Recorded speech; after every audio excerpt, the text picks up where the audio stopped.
Engkaulah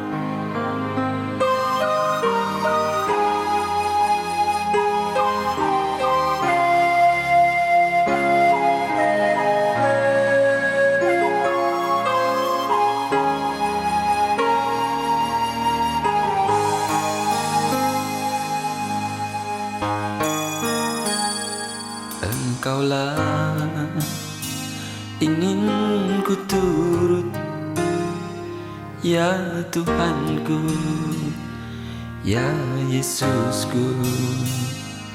Karena semua dosa-dosaku Kau tebus dengan darah-Mu.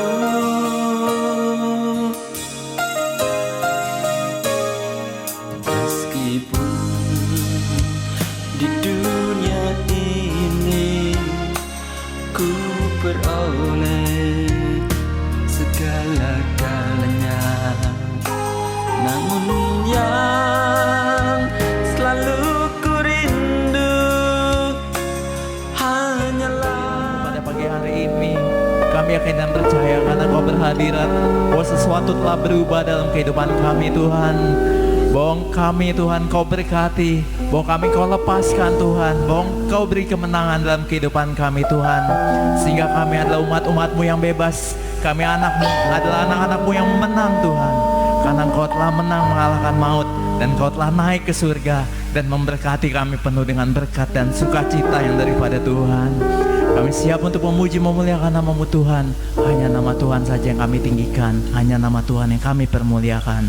Di dalam nama Tuhan Yesus, kita yang siap memuji memuliakan nama Tuhan, kita mau sama-sama katakan amin. Sekali lagi kita berikan kemuliaan buat Tuhan Allah kita. Haleluya. Dan berikan salam untuk sebelah kiri kanan kita sambil kita katakan Tuhan Yesus baik dalam hidupmu, Tuhan Yesus baik dalam hidupku. Haleluya.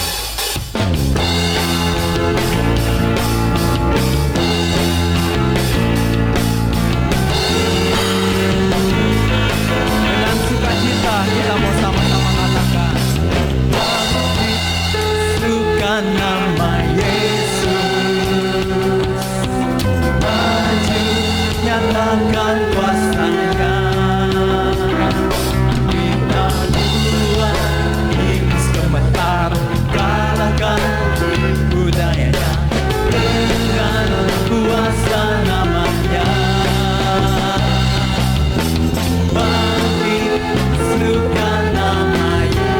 Mari maju, maju, nyatakan kuasa.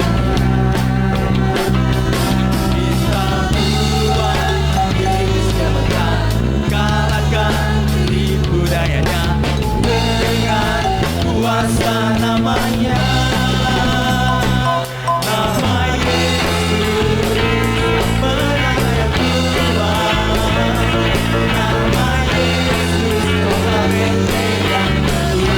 Nama Yesus nama Yesus, nama Yesus, kalahkan semua musuh.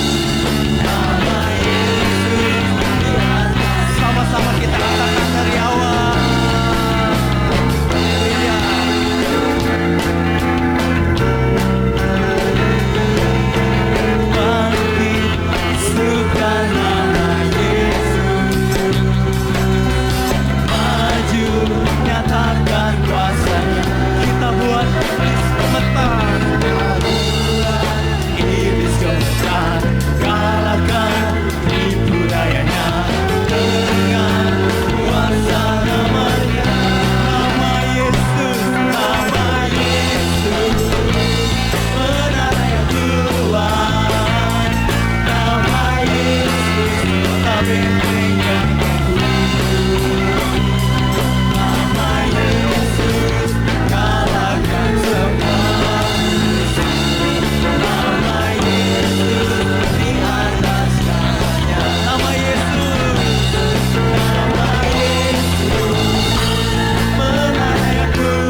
bahwa kita mempunyai Tuhan yang di atas segala Tuhan. Dia Raja di atas segala Raja.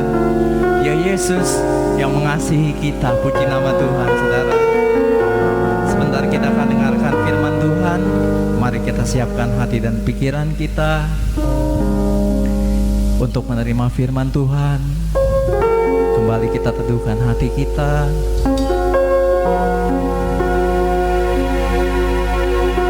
Kami merasakan sukacita yang daripadamu Tuhan, karena Engkau hadir memberkati kami. Engkau hadir memberikan penghiburan bagi kami dan kekuatan. Dan firman-Mu Tuhan melalui hamba-Mu kiranya selalu menyempurnakan kehidupan kami Tuhan. Sama-sama kita mau katakan, kami rasakan kasih-Mu Tuhan.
Mari kita bangkit berdiri bersama-sama.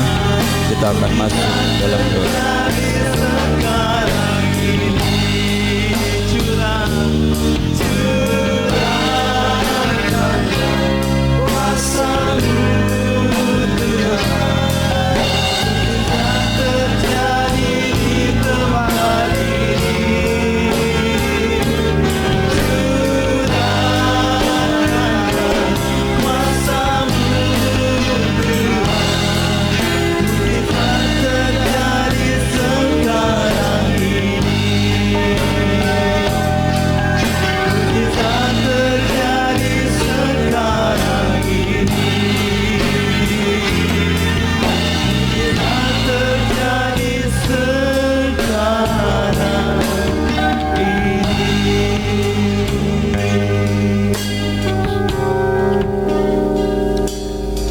iman, sampai Engkau berkata jadilah sebagaimana imanmu.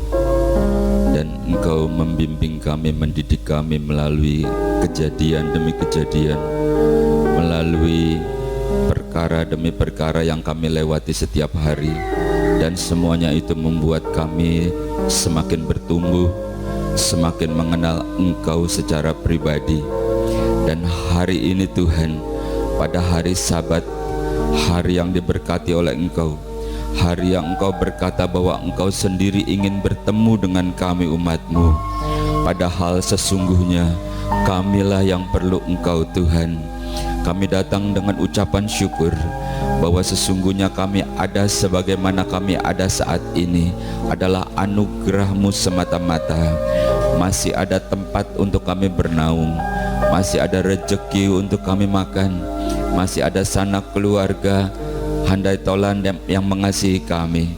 Demikian juga kesehatan dan hidup yang Kau berikan. Kami percaya Tuhan, karena Engkau masih punya banyak rencana dalam setiap kehidupan kami. Dan hari ini kami datang dengan ucapan syukur bahwa sesungguhnya kasih-Mu tidak berkesudahan. Kamilah yang seringkali lemah, barangkali kami juga seringkali mendukakan Engkau, atau terkadang seakan-akan kami menyalibkan Engkau untuk yang kedua kalinya. Tetapi itu tidak membuat hati-Mu menjadi surut, tidak membuat kasih-Mu menjadi berkurang. Justru Engkau terus menyatakan kuasa-Mu, justru Engkau terus melakukan penyertaan-Mu.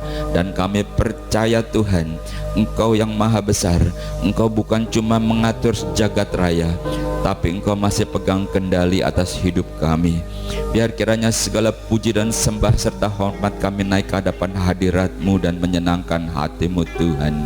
Demikian juga saatnya kami mau duduk diam, saatnya Engkau yang berbicara bagi kami.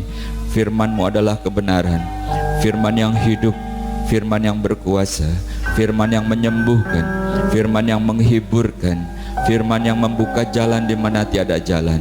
Sebab firman itu adalah Engkau sendiri. Dan hamba-Mu ini Tuhan hanyalah juru bicara-Mu saja. Oleh sebab itu teruslah dalam pengurapan-Mu, dan jangan ada kata-kata yang keluar yang bukan isi hati-Mu. Sebab kami percaya Engkau yang paling tahu tentang keadaan kami, Engkau yang mengasihi kami, Engkau kenal kami secara pribadi. Dan hari ini adalah hari-Mu untuk melakukannya bagi kami. Di dalam nama Tuhan Yesus Kristus, dan kami umat-Mu yang siap untuk diberkati oleh firman Tuhan, bersama-sama kita katakan amin. Silakan duduk kembali Bapak Ibu sesuai yang dikasihi oleh Tuhan.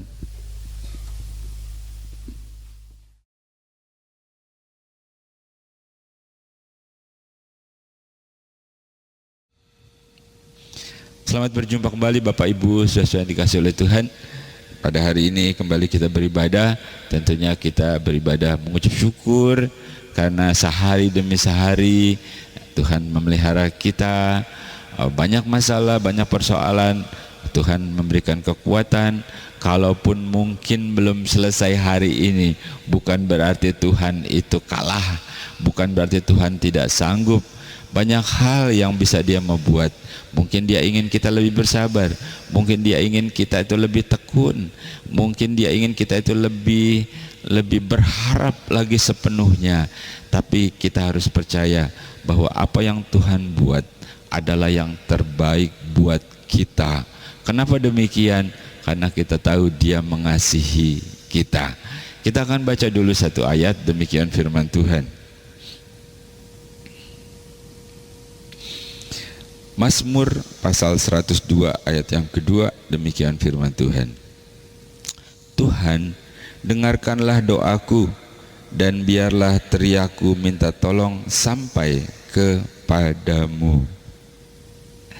Bapak Ibu, saudara yang dikasihi oleh Tuhan, ketika kita berbicara Tuhan berikan kekuatan, Tuhan berikan kemenangan dan seterusnya. Tetapi hari ini kok kita baca satu ayat yang bertolak belakang.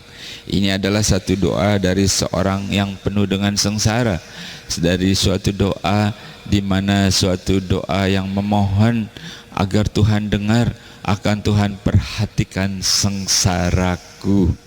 Jadi sepertinya bertolak belakang, bukan? Nah, ini adalah sesuatu keadaan. Kita belajar dari orang-orang sukses. Kita belajar bagaimana dia menjadi sukses dalam ketekunannya, dalam kesungguh-sungguhannya, dalam mengalami banyak penderitaan. Kita pelajari, oh rupanya seperti itu. Kenapa kita pelajari? Karena kita juga ingin sukses juga, bukankah begitu? Ya, jadi kita belajar dari orang-orang sukses. Namun untuk menjadi sukses, untuk menjadi pandai, untuk menjadi berhasil, bukan cuma belajar dari orang-orang sukses, kadang-kadang juga kita harus belajar dari orang-orang gagal.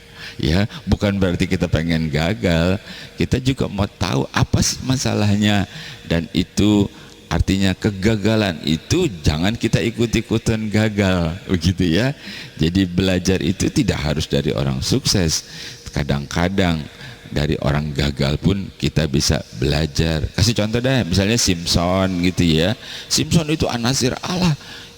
Di satu sisi dia tuh gagal gitu ya, cuman gara-gara rayuan gitu ya. Jadi itu cuma salah satu contoh kecil saja.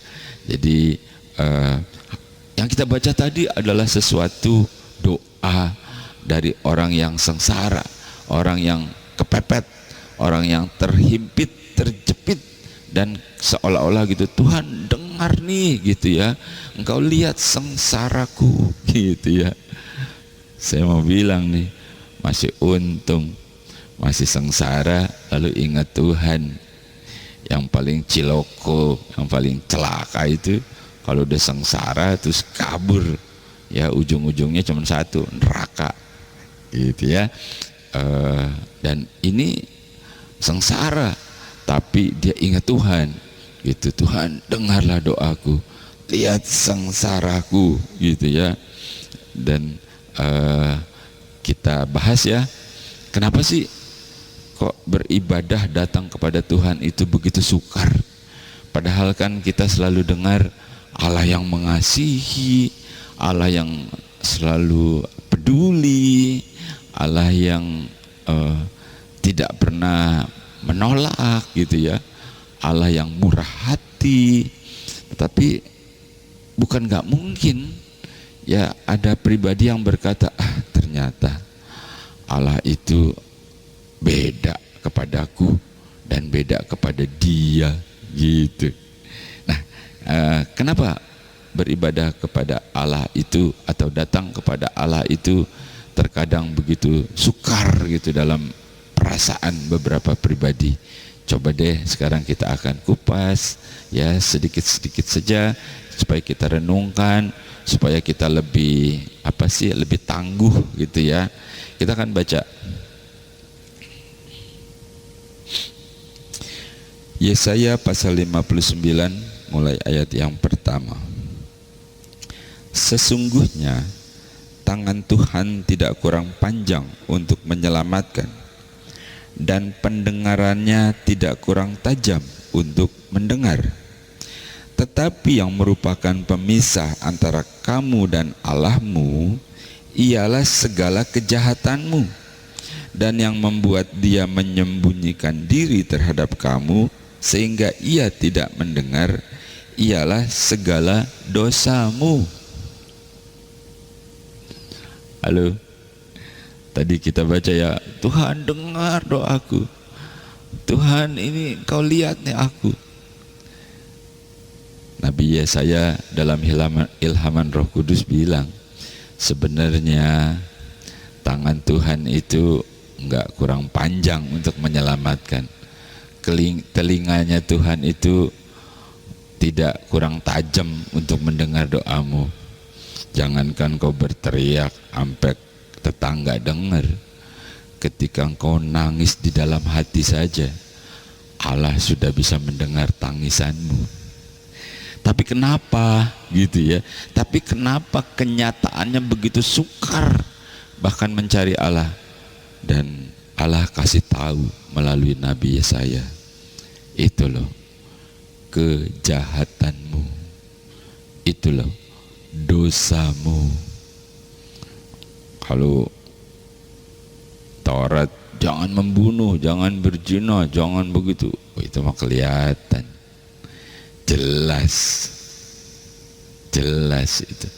Tapi bukan tidak mungkin ada kejahatanmu yang tidak terlihat. Hah? Kok bisa begitu ya? Oh, bisa. Kalau orang bodoh berbuat jahat kelihatan.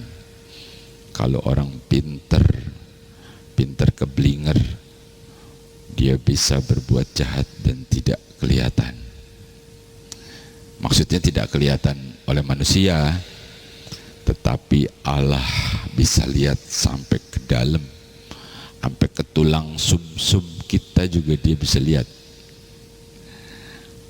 Iya, makanya dibilang dosa-dosamu, dosa.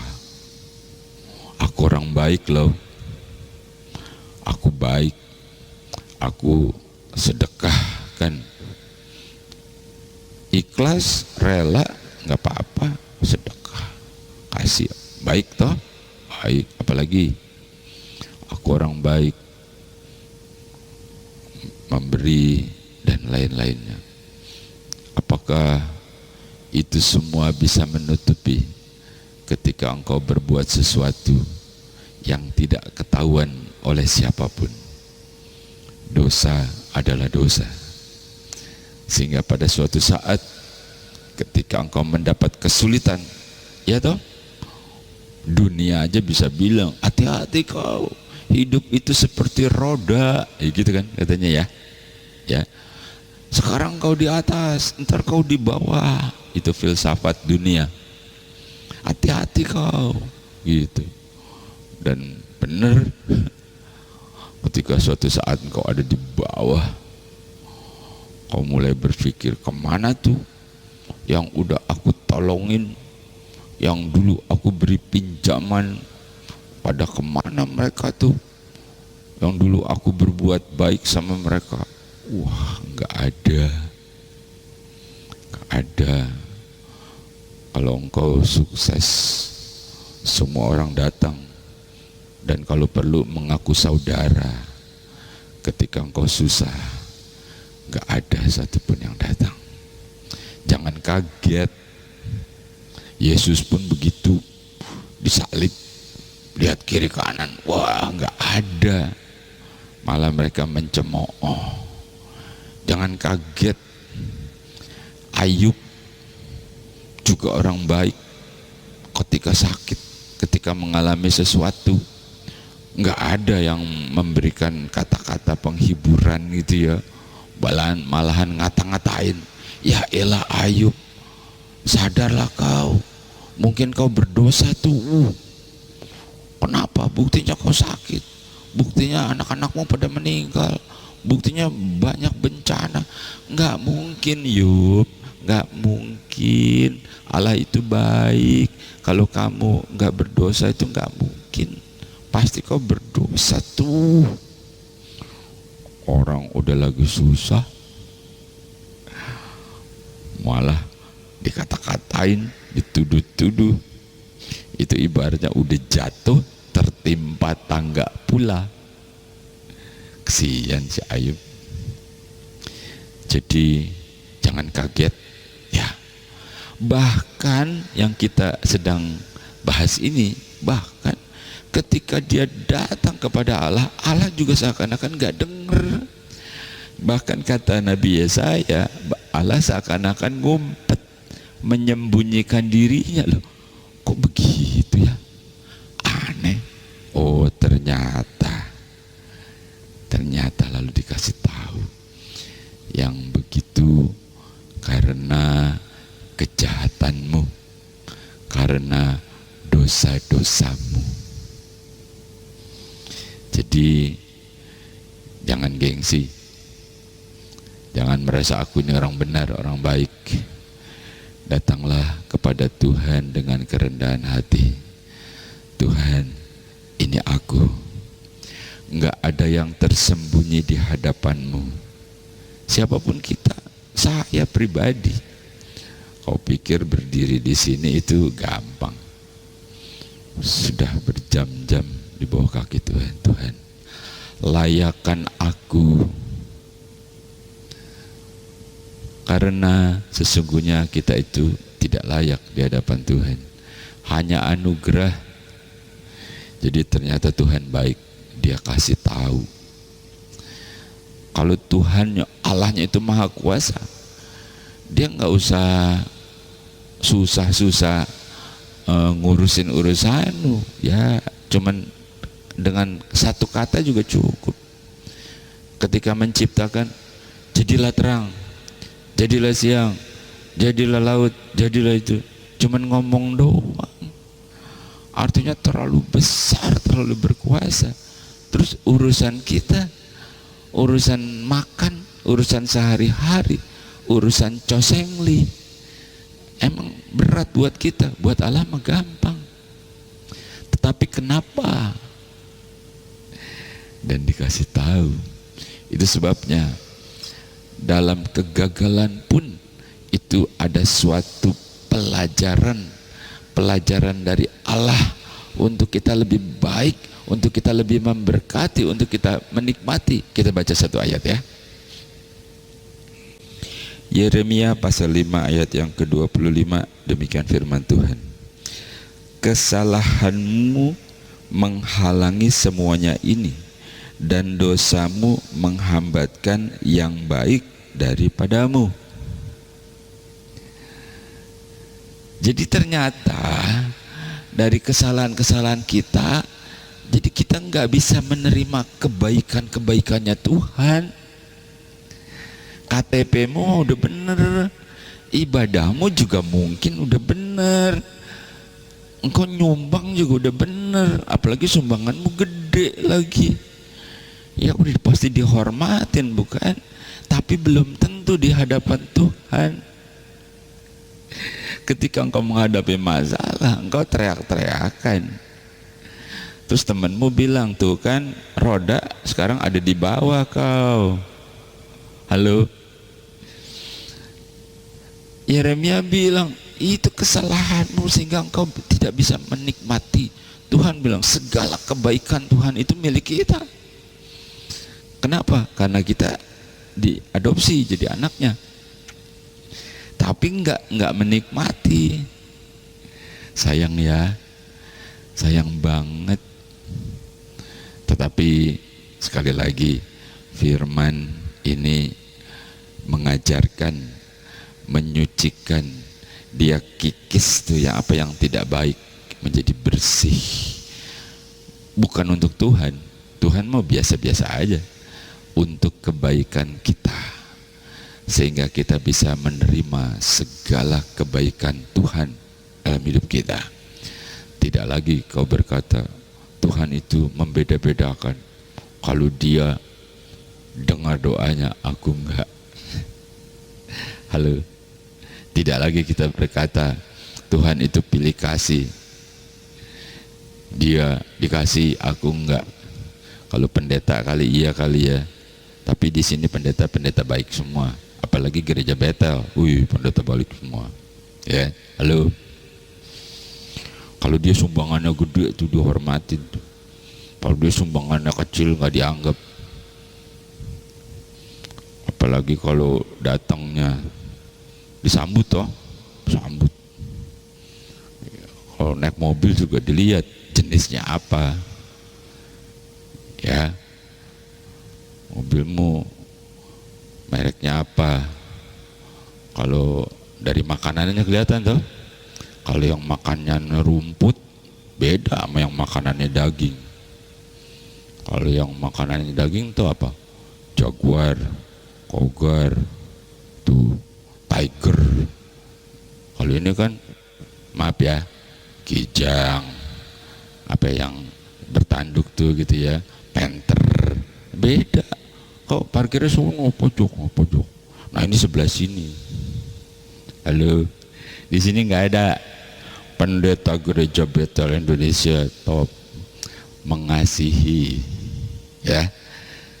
Jadi enggak begitu, tidak begitu.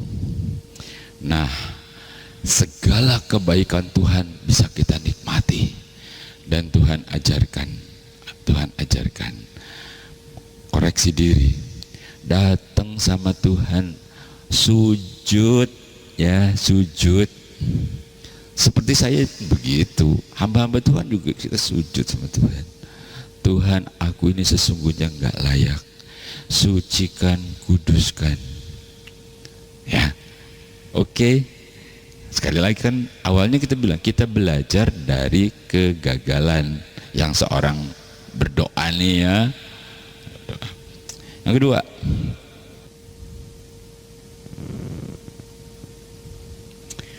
Satu Raja-Raja pasal 18 ayat yang ke-21. Lalu Elia mendekati seluruh rakyat itu dan berkata, berapa lama lagi kamu berlaku timpang dan bercabang hati? Kalau Tuhan itu adalah Allah, ikutlah dia. Dan kalau Baal, ikutlah dia. Tetapi rakyat itu tidak menjawabnya sepatah kata pun. Bapak Ibu, saudara-saudara yang dikasihi oleh Tuhan, satu kisah di mana Elia di Gunung Karmel dan umat Israel yang menyaksikan dan seterusnya. Lalu Elia berkata kepada umat Tuhan yang saat itu mulai pada bercabang hati, istilahnya gitu ya. Dan Elia bilang, nah sekarang kau pilih, kalau Tuhan itu Allahmu, ikutlah dia. Tetapi kalau Baal itu Allahmu, ya ikut dia, kau pilih, gitu ya. Dan seterusnya. Dan di sini waktu kita baca tadi, lalu umat itu diem, gitu ya, pada bingung, seperti ada di persimpangan jalan gitu. Aku yang mana gitu ya. Lalu Allah menunjukkan kuasanya melalui Nabi Elia. Jadi hal kedua, kenapa begitu sulit? Itu hati kita ini bercabang. Kan nggak mungkin istilahnya kau berdiri di atas dua buah perahu begitu ya, nggak mungkin toh. Engkau mengasihi orang tapi mengasihi juga hal yang lain, nggak mungkin. Itu namanya bercabang hati.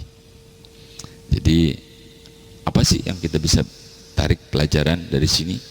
Ketika tadi satu orang berdoa, yang kita baca, Tuhan dengar doaku, perhatikan aku. Kenapa? Apa Tuhan kurang tajam telinganya? Apa tangannya kurang kuat? Ternyata enggak. Hal yang kedua, mungkin hati kita ini bercabang. Jadikan Tuhan adalah satu-satunya pengharapanmu. Halo. Yang muda nih, atau yang tua kan pernah muda. Waktu kau menyatakan cintamu sama orang yang paling kau kasihi, kau berharap apa? Halo? Tentu kau berharap dia pun akan menyatakan dan berkata, engkau satu-satunya. Engkau satu-satunya, tidak ada yang lain. Ya toh? Janji pernikahan yang nggak usah diuraikan lah ya. Waktu kau susah, aku akan menjagamu, baik senang maupun susah. Ya, halo. Apalagi Tuhan. Kalau kepada manusia kau nggak bisa, lalu bagaimana kau mau bilang kepada Tuhan? Oke, jadi hal yang kedua, mudah ya, nggak pernah susah, nggak pernah susah. Tuhan Yesus nggak ngajarin yang susah-susah berteologi, puyeng gitu ya. Dia yang mudah dijadiin susah, suruh mikir gitu ya. kayak orang kerja kan tuh ada prestasinya, ada targetnya gitu ya. Enggak, kau hidup dalam kehidupan imanmu itu kau akan berjalan bersama dengan Tuhan. Kalau miring ke kiri ya dilurusin lagi gitu ya. Jadi mudah ya. Hal yang kedua itu kadang-kadang kita bercabang hati, kita mulai berpikir kepada yang lain. Nah di situ Allah juga akan undur dan kau saatnya jadi susah. Ya kan kita belajar dari kegagalan toh. Yang terakhir, sekarang terakhir. Kenapa sih mencari Allah begitu terasa sukar sementara orang lain begitu mudah gitu ya. Nah yang terakhir, Matius pasal yang ke-7 mulai ayat yang ke-22, demikian firman Tuhan. Pada hari terakhir banyak orang akan berseru kepadaku, Tuhan, Tuhan, bukankah kami bernubuat demi namamu dan mengusir setan demi namamu dan mengadakan banyak mujizat demi namamu juga? Pada waktu itulah aku akan berterus terang kepada mereka dan berkata, aku tidak pernah mengenal kamu, enyahlah daripadaku kamu sekalian pembuat kejahatan. Terakhir, sementara kita merasa Allah itu begitu dekat, sementara kita merasa ketika kita berseru lalu Allah langsung ada, sementara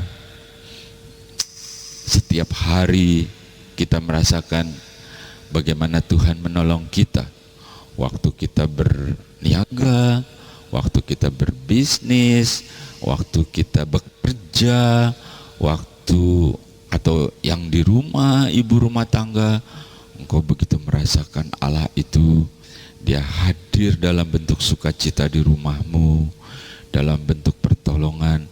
Tapi ada orang yang merasakan enggak begitu. Ada orang yang merasakan aku enggak ngalamin. Loh selama ini kamu beribadah gimana?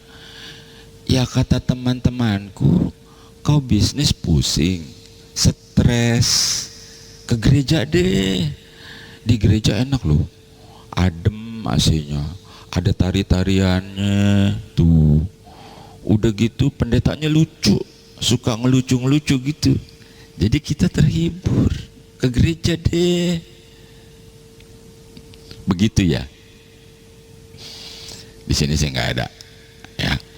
Kalau kayak begitu kesusahan dia teriak, kayaknya Tuhan nggak denger. Karena cuma memuaskan telingamu doang. Tetapi lebih daripada itu ada loh. Dia tuh bisa bernubuat, bisa melakukan mujizat. Pokoknya waduh. Kalau secara mata melihat, wah ini mah bener nih. Ini mungkin pelayan nih gitu ya. Mungkin ini wah menakjubkan deh. Tapi jangan kaget tuh. Maka aku akan berterus terang kepada mereka. Gila. Bahwa aku tidak kenal kamu. Enyalah engkau pembuat kejahatan. Waduh, kalau merenung kayak begitu ya. Ngeri, tahu ngeri. Mata kita nggak bisa lihat. Apakah Tuhan salah? Apakah dia bisa keliru? Ya, kita sekolah ujian bisa salah tuh. Kita pencet kalkulator bisa salah. Kita pesen barang bisnis bisa salah pesen tuh. Wah, aku salah pesen. Musinya modelnya yang itu yang lagi ngetren. Kau bisa salah. Tetapi Allah nggak bisa salah. Kita bisa salah lihat karena dia tahu. Bersyukurlah Tuhan selalu bimbing kita. Bersyukurlah kita yang mau membuka hati. Jangan merasa benar terus, benar nih, benar. Ujian nih, selesai ujian keluar, Elisa kamu gimana? kamu begini. Iya, aku juga begini. Begitu keluar nilainya, saya lulus, dia nggak lulus, dia marah-marah. Gimana sih itu dosennya? Aku bener nih, jawabannya bener, semuanya bener. Ketika diperiksa keseluruhan, nggak tahu ada yang salah asumsi. Iya, kalau sekolah udah makin tinggi tuh ada banyak asumsi dari rumus-rumus itu. Kalau SD kan 5 tambah 2, ya jawabannya 7, kagak ada lain jawaban lagi. Kau jawab 7, ya bener semua. Padahal belum tentu. Halo, 1 menit lagi ya. 5 tambah 2, kau jawab 7. Bisa juga jawabannya adalah 8 kurang 1. Benar juga toh. Jawabannya bisa banyak, tapi semua harus benar. Ya. Jadi kadang-kadang secara kasat mata kita tidak bisa melihat sampai dalam. Kita cuma bisa melihat yang di luar. Itu sebabnya iman dalam Kristus, percaya dengan iman adalah percaya dengan hati, bukan percaya dengan melihat.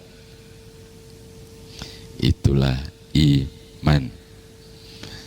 Jadi hal yang ketiga adalah kenapa begitu kita terasa sukar ketika kita meninggalkan Tuhan. Kok begitu sih Pak Pendeta? Ya, kamu nanya lagi. Zaman sekarang orang itu maunya instan. Seperti mie instan yang sekali cemplungin langsung jadi gitu. Bagaimana caranya supaya aku langsung berhasil? Sementara saudaranya yang sono kuliahnya setengah mati. Bagaimana caranya supaya aku langsung dapat ijazah? Begitu ya. Ya. Jadi lalu dia tinggalkan itu. Nah, kalau kau tinggalkan Tuhan, nanti ketika kau berdoa seperti itu, karena kau tinggalkan Tuhan, lalu seakan-akan ada penghalang. Oke, jadi kita udah bahas ya, walaupun sederhana, walaupun sedikit ada gurauan-gurauannya gitu, tetapi intinya adalah karena kita belajar dari kegagalan. Ya, saya ulangi ya. Hal pertama yaitu itu yang menghambat adalah dosa. Yang kedua adalah hati kita jangan bercabang, bukan? Yang ketiga itu Tuhan juga akan tinggalkan kalau engkau tinggalkan Dia. Sekalipun kau bilang dulunya aku bernubuat lah Tuhan, itu dulunya. Aku melakukan mujizat, ya dulunya. Sekarang kau udah tinggal. Nah, begitulah kita belajar dari kegagalan. Bersyukurlah. Makanya tetap semangat dalam kasih karunia, dalam anugerah Bapa, di dalam Yesus Kristus, dalam pengurapan, dalam penyertaan Roh Kudus yang senantiasa bersama dengan kita. Tetap semangat, Tuhan pelihara kita selama kita di dalam dunia, sampai nanti kita bertemu, kita mendapat surga di keabadian bersama dengan Tuhan Yesus. Oke, mari kita bersekutu di dalam doa. Mengucap syukur kepadamu Tuhan, karena pada hari ini Engkau memberikan kami kesempatan untuk bersama-sama dalam suatu ibadah. Kebaikan-Mu, kasih-Mu, penyertaan-Mu tidak berkesudahan, namun seringkali kamilah yang menjadi penyebabnya, sehingga begitu terasa sukar bertemu dengan Engkau. Kamilah yang menjadi penyebabnya, sehingga kebaikan-kebaikan-Mu tidak kami rasakan. Bahkan kamilah yang menjadi penyebabnya ketika hati kami mulai bercabang dan meninggalkan Engkau. Tetapi hari ini Tuhan, dengan kasih-Mu. Hati kami tersungkur, biar kiranya Engkau memberikan kami anugerah. Kiranya kesempatan yang Engkau berikan merupakan kesempatan yang paling terbaik yang Engkau berikan kepada kami, agar kami bisa kembali dalam anugerah-Mu, agar kami bisa kembali dalam kasih karunia-Mu, dalam penyertaan dan pertolongan-Mu. Di dalam nama Tuhan Yesus Kristus, inilah doa dan permohonan kami. Berdoa buat sepanjang minggu ini Tuhan, apapun yang akan kami kerjakan, berikan kami kekuatan, berikan kami kemampuan, baik kami yang bekerja, yang berdagang ataupun yang berusaha. Engkau memberkati Tuhan. Berdoa buat anak-anak kami, mereka yang masih kuliah, mereka yang masih sekolah, berikan hikmat dan akal budi Tuhan. Cukupi biaya-biaya pendidikan mereka.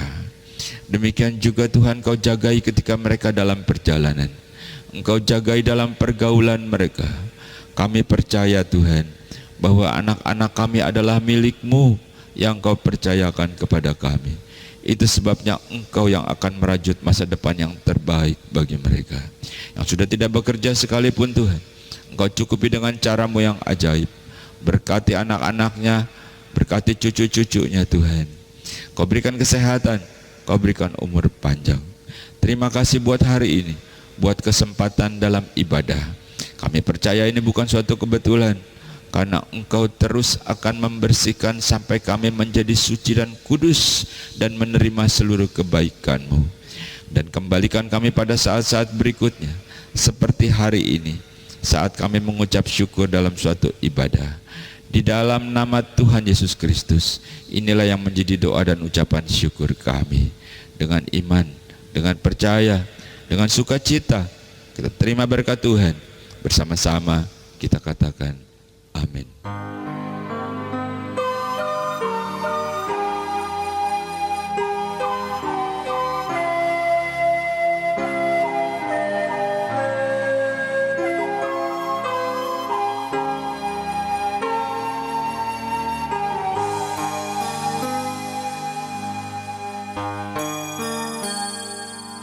Engkaulah ingin ku turut, ya Tuhanku, ya Yesusku. Karena semua dosa-dosaku Kau tebus dengan darah-Mu.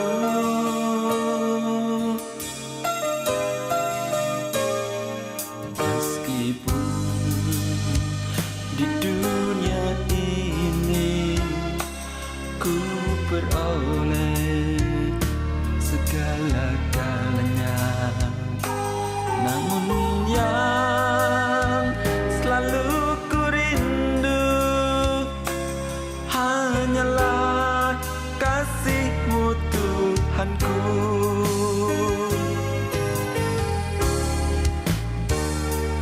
Inginnya ku di sisi-Mu bersama